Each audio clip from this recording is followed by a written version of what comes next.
Detik-detik aksi Patwal RI 36 tunjuk-tunjuk taksi, diduga halangi jalan. Tengah beredar sebuah video yang memperlihatkan momen anggota polisi patroli dan pengawal Patwal yang menunjuk-nunjuk sebuah mobil. Tampak, mulanya taksi berwarna hitam tersebut hendak memotong jalur karena terhalangi mobil yang diduga melakukan perbaikan jalan. Tiba-tiba dari arah belakang, datang Patwal yang tengah mengawal mobil berplat RI 36. Sontak saja, posisi taksi tersebut menghalangi laju Patwal tersebut. Patwal tersebut sempat memperlambat laju kendaraannya dan kemudian menunjuk-nunjuk taksi hitam tersebut.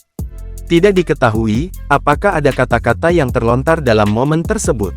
Usai menunjuk taksi tersebut, Patwal bersama mobil berplat RI 36 itu pun lantas melaju dan melanjutkan perjalanan mereka.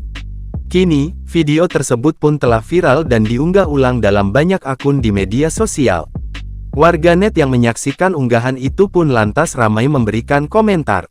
Berdasarkan penelusuran tribunsumsel.com, plat RI 36 sebelumnya digunakan untuk Kementerian Komunikasi dan Informatika. Namun, hingga saat berita ini dibuat, belum diketahui apakah pengguna plat nomor tersebut masih sama seperti sebelumnya atau tidak. Belum ada konfirmasi dari pihak terkait viralnya video tersebut. Pihak tribunsumsel.com masih mencari informasi yang lebih mendalam atas peristiwa tersebut.